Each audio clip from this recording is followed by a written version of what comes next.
So noong isang gabi kasi guys, gumagawa ako ng homework ko dahil papasa na next week kasi deadline na pala bukas. Noong ginawa ko 'yon. So sobrang busy ko mga kaibigan. Hindi ko alam na may gumapang na palang ipis sa tabi ko. Hindi ko alam na gumapang na pala siya sa paa ko. So, nung napansin ko na Makati na, nandito na pala siya sa leeg ko. Nakakala ko buhok ko lang. No? Kasi, yung buhok ko kasi, ang haba na nakataas yung buhok ko.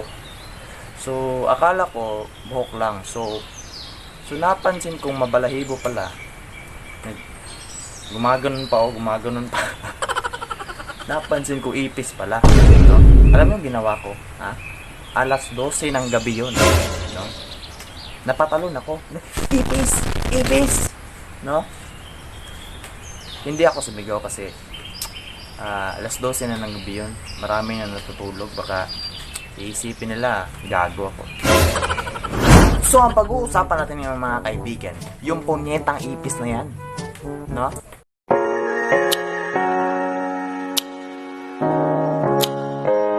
So, yung ipis na yan mga kaibigan, hindi ko alam kung bakit ginawa yan ng Diyos.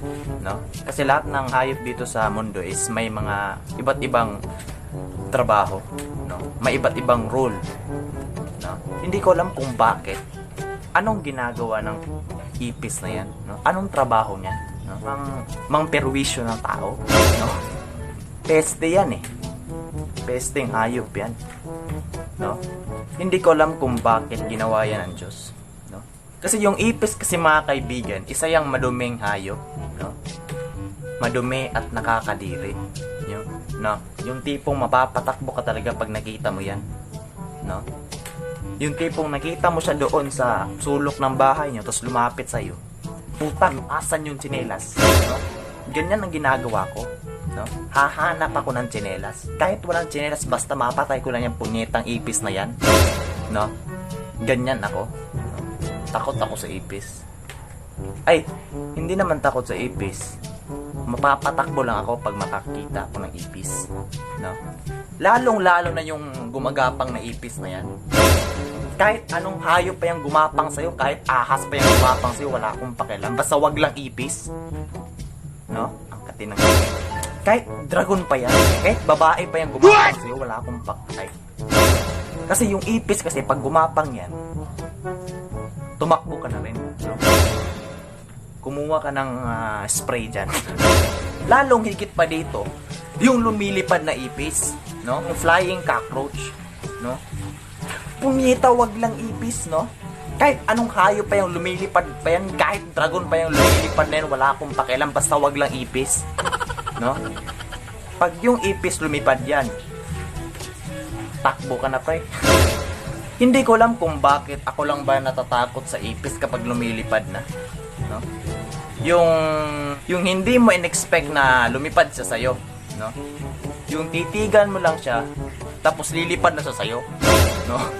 Kahit demonyo pa yung lumilipad na yan, wala akong pakialam, basta wag lang ipis, no?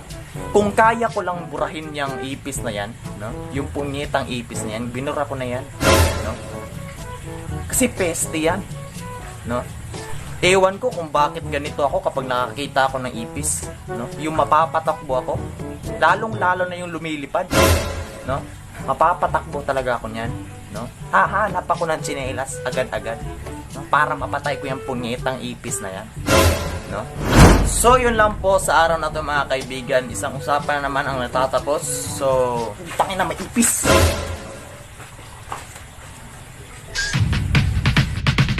Give them prayer hands, say what's up America. Half of you should know me, right? Other half a replica.